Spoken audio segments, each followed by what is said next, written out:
So good morning everyone. I'm currently here at De La Salle University because I received an invitation from them. And for today I will be attending a national conference on public history in collaboration with University of the Philippines. So let's go. We're in the mood. Don't just stand there. Let's get to it. Strike the pose. There's nothing to it.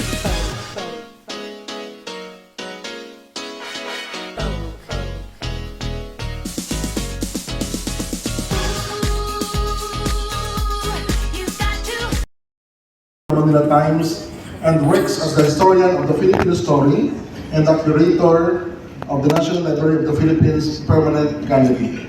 He was named by the UP College of Social Sciences and Philosophy as one of their most outstanding alumni, by Esquire magazine as one of the 100 most powerful Filipinos in 2022, named one of the 10 outstanding young Filipino influencers of 2024, 2024, and then a recipient of 2025 Gandingan Lifetime Achievement Awardee and the Tangi Manileño para sa Kultura at Sining for 2025. He is the author of Buhay at Banyuhay, Mga Kwentong May Kwenta. Ladies and gentlemen, please give a big hand to Dr. Shang-Chun.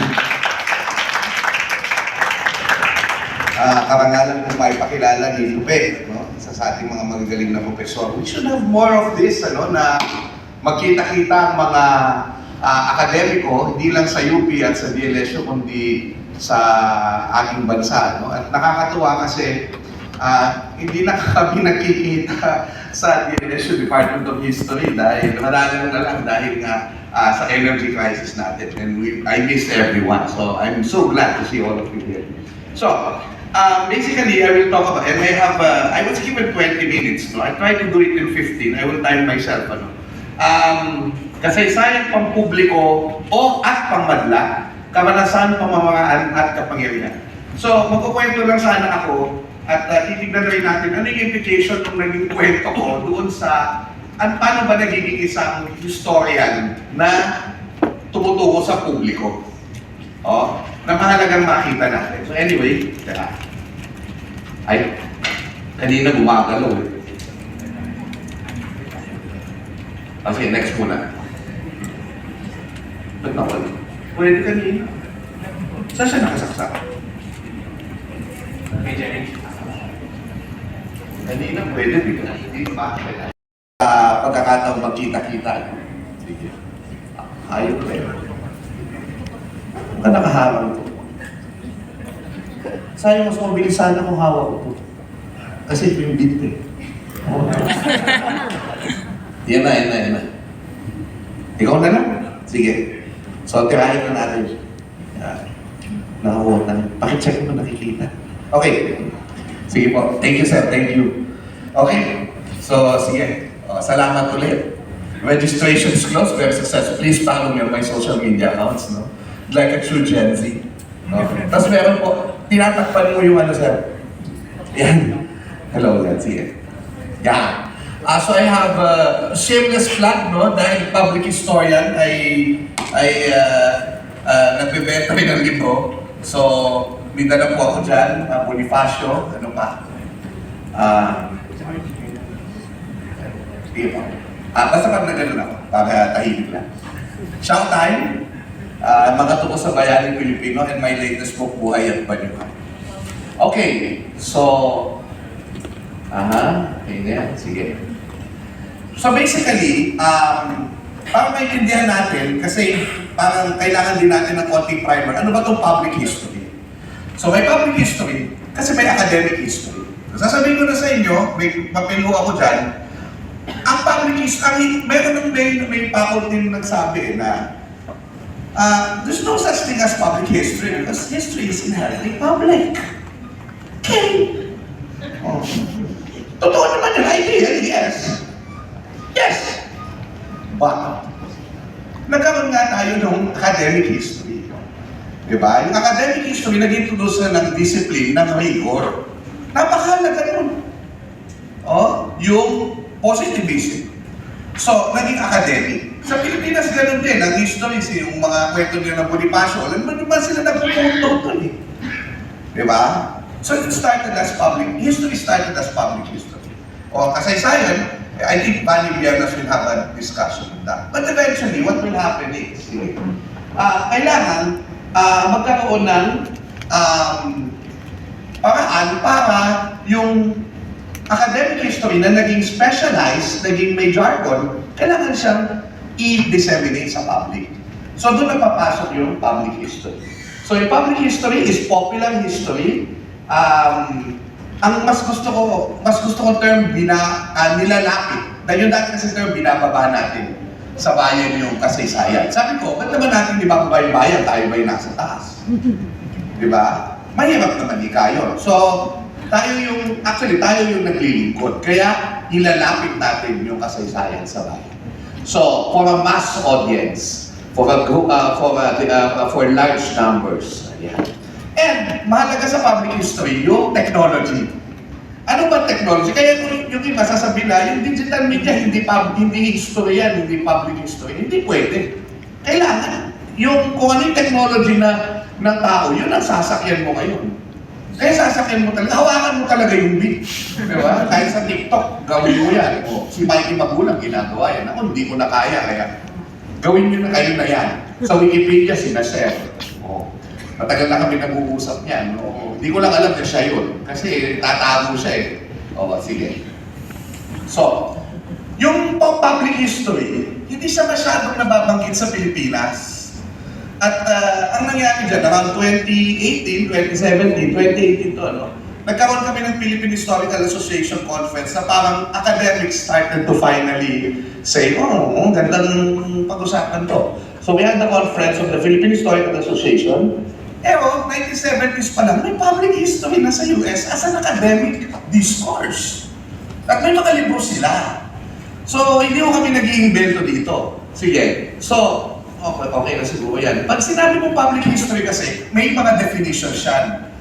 May 4 na definition na maikling-maikli babanggitin ko. Una, yung public history is everything about history na pinag-uusapan ng tao regardless of the accuracy.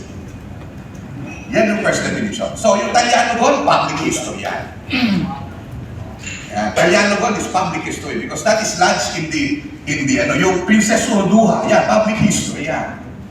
O, di ba? Kasi may nagano sa akin, sir, ano tawag doon? Nag-auction ka. Sabi niya. Sumusulat ka para sa auction. Ganyan, binibenta mo ang history, ganyan ka. Public history ba yan? Of course! Gaga ka! Yan yung isang definition. Okay, I'm sorry. I got carried away. Naalala ko lang siya, may mukha kasi siya. Sige, next. Okay, ano yung second?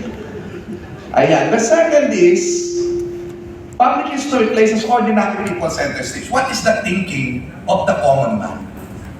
So naalala nyo nung panahon na gusto sinasabi ng mga tao na galing-galing ni Pangulong Marcos nung panahon niya. That's public history. Whether it's correct or not, that's public history. The other definition according to Tosh is, next. The historian is placed as a consultant. So kunwari, Luis de Vera will make a TV special, he will consult a historian. That's the third definition. The fourth definition, next, is already, the historian is the one doing the public history. So, yun yung mga makikita nyo. So, the historian is the one doing the public history itself. Okay, sige, next.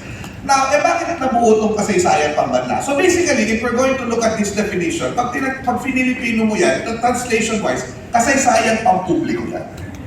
Kasaysayan pampubliko. Now, yung kasaysayan pambanla, nagkaroon kasi ng conference nun si Virgilio Mario, ng KWF chair siya. Tapos, isa ako sa naanyayahan. Diyan ko naisip yung paano ba natin ginagamit yung wikang Filipino sa pag-disseminate ng kasaysayan. So, kaya, naisip ko na, kung yung, kasi pag tayong pananaw ko, alam niyo nun how complicated we think, ano? So, tama naman, charot. Kasi di ba, pag sinabi mo local history, ang translation niyan, kasaysayan lokal. Pero gagawa kami ng mas, ano pa yan, ng isa pang, parang, isa pang classification. Na yun yung nagde-define na dapat gamitin natin ang Filipino at Filipino concepts. So, kaya kapag kami kasaysayan lokal, ang sagot namin dyan, kasaysayang pampuok. Ginagamit namin ang wikang Filipino sa pagsusulat ng kasaysayan ng lokalidad. So dito rin, ganun din yung mangyayari. Magiging kasaysayan pangmadla ay yung dream. Ito, aspiration to eh. Nung sinulat ko to, isa itong aspiration na sa pagdating ng panahon, mas marami na yung ginagamit natin na material na dinedisseminate. Mga salaysay na may saysay, no, ay mga salaysay na kukul sa nakaraan para sa mas pangkalahatang madla, may sinasalaysay gamit ang wikang naiintindihan ng lahat at isinasaalang-alang ang kawastuhan ng datos at ebidensya na nabanggit na ni Sir Ate kanina. So sige, start na natin 10 minutes for storytelling. Sige po.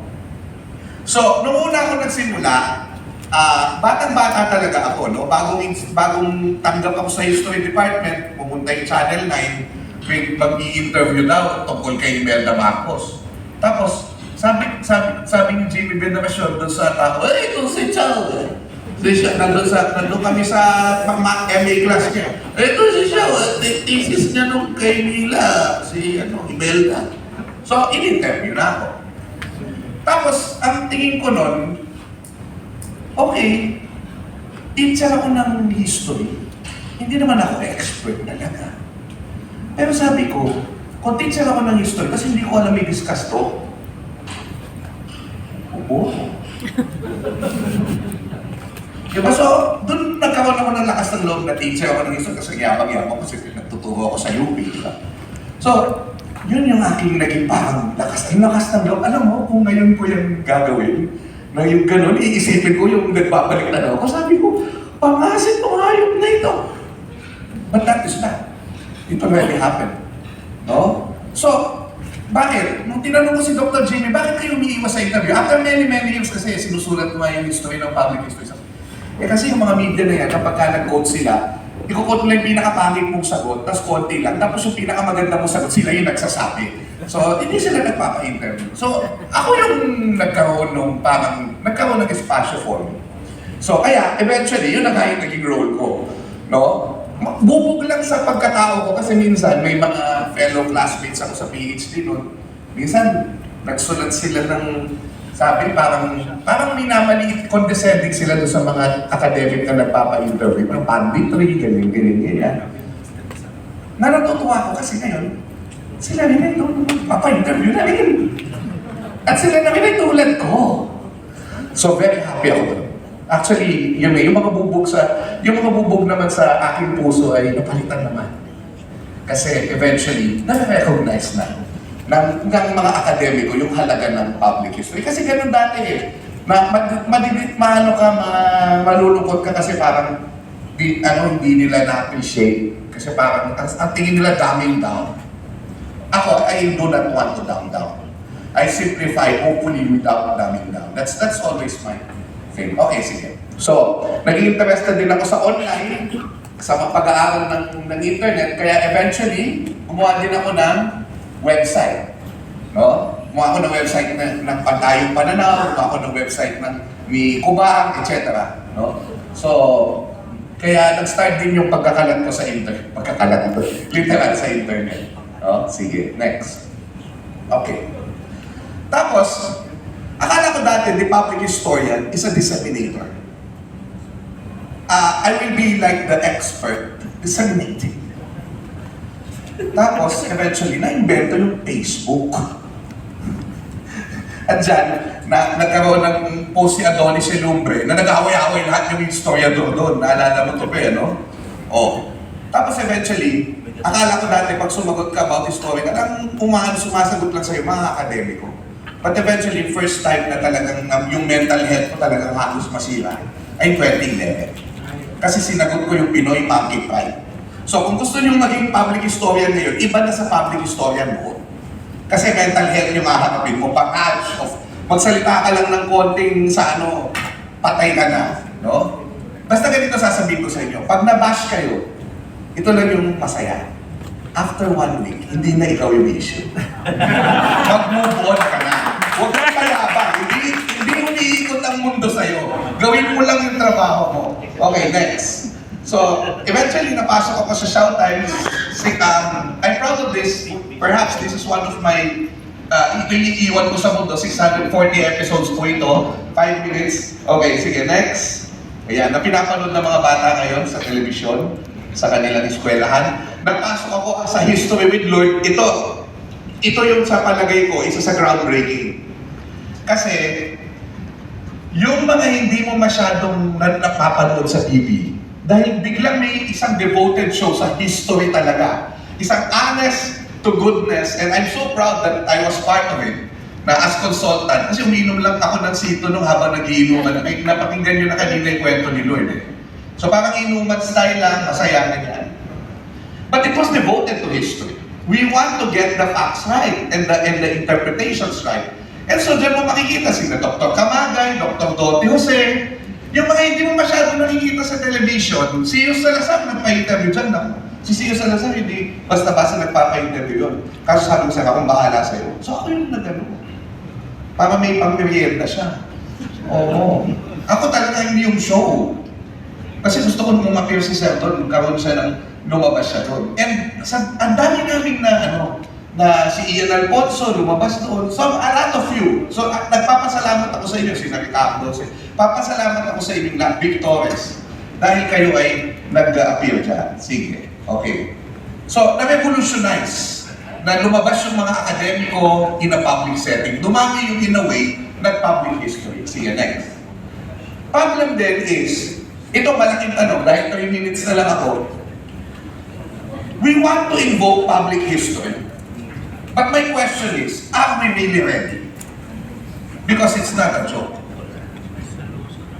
Madaling, maging akademiko napakahirap. Hindi ko sinasabing madali. Mapakahirap maging akademiko. Pero dagdagan mo sa public, pag nag-public ka na, meron ng mga katulad na binabas ka, na gumagawa ng video tungkol sa'yo. Oh, na sinasabi na may maling, dahil nagkamali ka ng, ako naman, ina-out of context lagi ako kaya minamali ako. Yun yung nabubwisit ako. Minamali ako, ina-out of context yung sinabi ko. Ang laki-laki ng kontekstong pagkakinayan, imamali ka. So ibabas ka dahil doon, sasabihin masama yung intention mo. Sana sabihin mo na lang ng maayos, eto po yung pagkakamali nyo. Eh hindi, gusto magpasikat gusto sakyan yung, alam mo yung langaw sa kalabaw, gano'n. Nagse, kalabaw naman kasi ako, laki-laki ko eh. Oh. Yun yung nakakainis doon. We're all just doing our job. Okay? Ako gusto ko kasi yung nakikita. Ako, sasabihin ko sa'yo, medyo nagkamali ka dito, ito yung ano. Kaya, you say it nicely. Kasi colleagues tayo dito. May guilt. Guilt pa rin tayo dito. Kahit hindi ako nag-agree. Alam mo, mga dati mong maway sa akin, kausap ko na ngayon. Yung mga naging tinig sa buhay ko, kausap ko na ngayon, bakit maliit lang yung mundo natin? Pero dapat mag-usap-usap lang tayo. Okay, 1 minute. Sige. Dulot tayo dito kami live. Kami ni Bani Viernes, pinakita namin. Ano kapangyarihan ng kasaysayan? Kahit magkaiba kami ng stand sa politika, nag-usap kami. Napakagandang pinakita. Marami kaming mga naging following. Sige. No? Next. Ngayon, I also believe that I'm one of the first person who created a formal public history course, but in Broadcom. No? So, this was in 2018, August 2018, nung nagkita-kita kami. Sige. Next. The pandemic opened everything. Ang ganda, yung pandemic masamang panahon sa atin, pero sobrang ganda niya kasi, una, lapit na, napakaganda ng pandemic kasi the webinars, alam mo yung mga milagro, nagwe-webinar, alam mo yun? So, kasi una, wala nang turo wala nang face-to-face. So you really have to do the webinar. So ang daming napilitan na ayaw public, but they have to be public. And so, we have now a repository, kung na-save nyo of people, of experts na yung kanilang lecture sa NHCP, meron yan. Oh, si Ian ang nag-ipon, yung national memory projects niya, etc. Oh, all of that revolutionized access. But it also, sige, because of the quincentennial, connected the 500 years na hindi nyo masyadong napansin. Pero kami pansin na pansin namin. Kasi even the people from Cebu, na dati parang takot kaming puntahan yung Cebu kasi may sarili silang experts doon eh. Baka magtaas lang sila ng kilay, ito alam mo yun. Pero ngayon, nakita nyo ang collaboration ng mga Cebuano at mga national historians dito sa Manila. Wala na yung Imperial Manila, wala nang ganun. At then, nag-launch ako ng libro doon nung isang araw. Lagi kami doon nagtotok. And then nakikita natin na pagka din yung confluence, na-recognize din yung mga local history. So malapit na po. Sige, next. Si Sir Albert, nandito siya kanina. Napakaganda kasi ngayon, meron na siyang mga public lectures at yung buhay niya pwedeng nang panoorin. Yung autobiography niya, ini-interview siya ng isang vlogger. Napakaganda. Natututo tayo na. Sige. Okay. Yung dati yung away matindi. Hindi naman yung nag-aaway na istorya doon, hindi naman bago yun. Nag-aaway naman talaga tayo, Barda. Di ba? Actually, tumahimik na ngayon eh. Recently, may mga ganito na yung mga anthropologists biglang nagsasabi na, mali yung ano nyo. Sumasagot naman tayo. Pero anyway, sige. So, may the Filipino story, nakalimutan ko ilagay dito na content kasi kami that we want to target yung films na bumalik yung kanilang liwa sa Pilipinas. So, syempre, we have to do identity building. So, we have to define what is a Filipino. We all know that that's a complicated thing to do. But, of course, sabi nga ni Manny Biemlas, history is the problem of generalizations. Yan mo muna yan. So, anyway, because of that, nagkaroon lang, ano ba yung Pilipino? Hindi naman nostalgian daw lahat ng Pilipino. Generalization na. Pero anyway, maganda kasi nagkakasagutan na maayos. Articles, di ba? Sa mga, sige, next. Sige po. Natuwa naman ako kasi, pakibalik, si Sir Leloy, inano naman niya na, although worry siya dun sa ibang content ng Filipino story, natuwa naman siya. However, the Xiaochuo videos are genuinely enlightening in multiple videos. Xiao emphasize sa non-racial and multicultural heritage of the Philippines. So, syempre, okay, thank you. Kahit na anti-nationalist siya, kasi yun ang ano nila na they don't believe that we should have a concept of a nation, we should be in solidarity with the people, or everyone, naiintindihan niya yun. Sige, okay, malapit na po. Sasabihan, bibilisan ko lang kasi, sige, okay na yan? I want to also show that, in a minute, that the Department of History of De La Salle University, marami din na din kaming initiatives, no? In the past few years. No? Marami kami victorious na lang nandyan. Marami kami na mga practitioners. We also created a minor course for public history and heritage.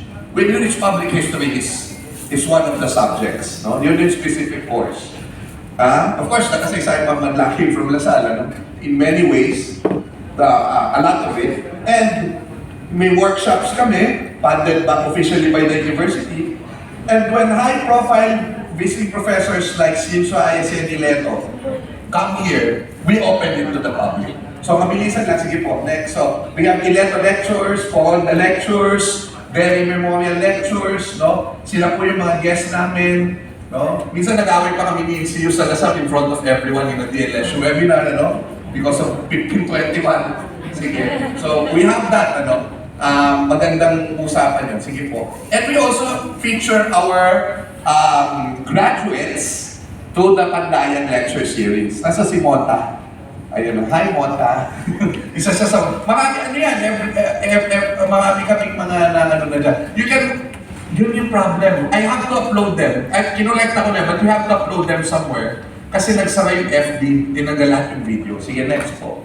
So yan, may mga public forum kami during the quincentennial. Sige po. No? Okay, and then this public history and heritage course. Sige po. Next. Okay. So siguro ano na lang, gusto ko lang makipakita sa inyo. Sige pa. Okay.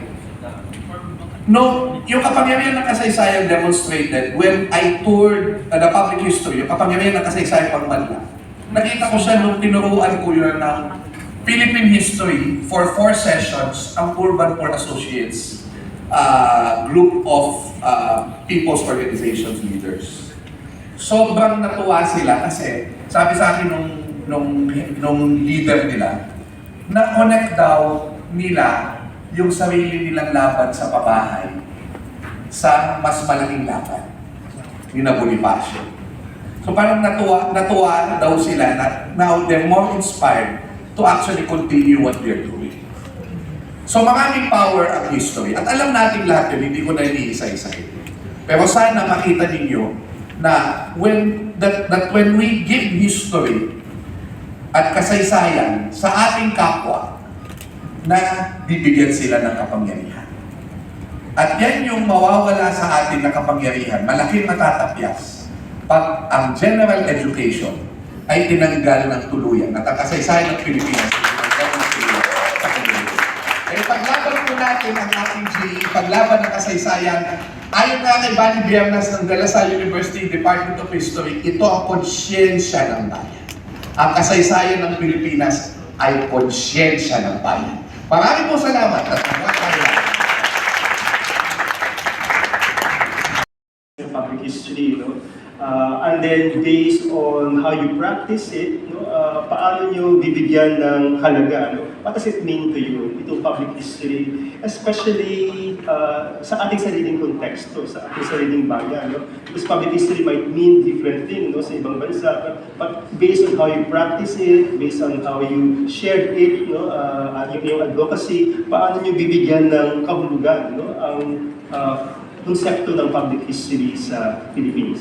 Okay, maraming salamat. At napakalalim ng tanong. Pero gusto kong simulan doon sa ano ba ang ibig sabihin ng pagiging journalist. Alam ko, dinidebate ngayon yan dahil na sa mga kasalukuyang issue na puputok. Ang dami kasing mga content creator ngayon, kung sino-sino, nasa yung tawag nila sa sarili nila na journalist. So siguro kailangan din natin linawin. Ano ba yung journalist? Kasi yun naman ang aking avenue para marating itong larangan ng public history. Kaya ako nandito. Hindi naman to journalism conference, it's a public history conference. So what's a journalist doing in this kind of forum? Well, yung sa akin, ang isang kahulugan ng isang journalist, kasi maraming pwedeng definition yan. So I don't have to go through all the others. But para sa akin, ang isang importanteng tungkulin ng isang journalist ay yung pagiging public explainer. Public explainer, maraming professional explainer. I mean, all of you, I think, are professional explainers in one way or the other in terms of being a professor or a researcher or a lecturer, what have you. Ang journalist ay isang uri rin ng public explainer or public educator. Pero ang classroom namin, hindi yung universidad, pero ang lansangan, ang publiko. At napansin ko, unang-una, tulad ng nabanggit sa introduction sa akin, ay nag-major ako ng history. Noon pa ay may interest na ako sa history, but I was fully expecting or aspiring to be a journalist. Kaya maraming estudyante nagtatanong sa akin, bakit ka nag-major in history dahil ang ambition mo since you were a child was to be a journalist. Sa akin naman, marami naman journeys na journalism yung mararating. And I found history to be a valuable path to being a journalist. May kasabihan na ang journalism ay history in a hurry. And then yung flip side noon ay history is journalism in slow motion. So I find them intertwined. And because I have that background and interest, I decided early on that this is one way I can add value to my role as a public explainer. Maraming journalists iba yung inaral, hindi history. Bihira yung nag-aral ng history para maging journalist. I did not study history to become a historian. I studied history precisely because I wanted to be a journalist. And what I've been doing documentaries, explaining the historical context to news stories and public issues, and now sharing what I know about baybayin, was exactly what I had in mind. Except, of course, yung baybayin is kind of a niche. No? But in terms of using my platform as a journalist to provide context to the news, and one important aspect now of context is historical, I think is a contribution I can make. And not enough journalists do that. Either because maybe they're not interested or not equipped, but maybe because most journalists are not given the airtime. Ako, tulad ni Lord, no? Lord is obviously given a lot of airtime to do what he needs to do. No? Ako, I've been working for the same documentary show for 25 years now.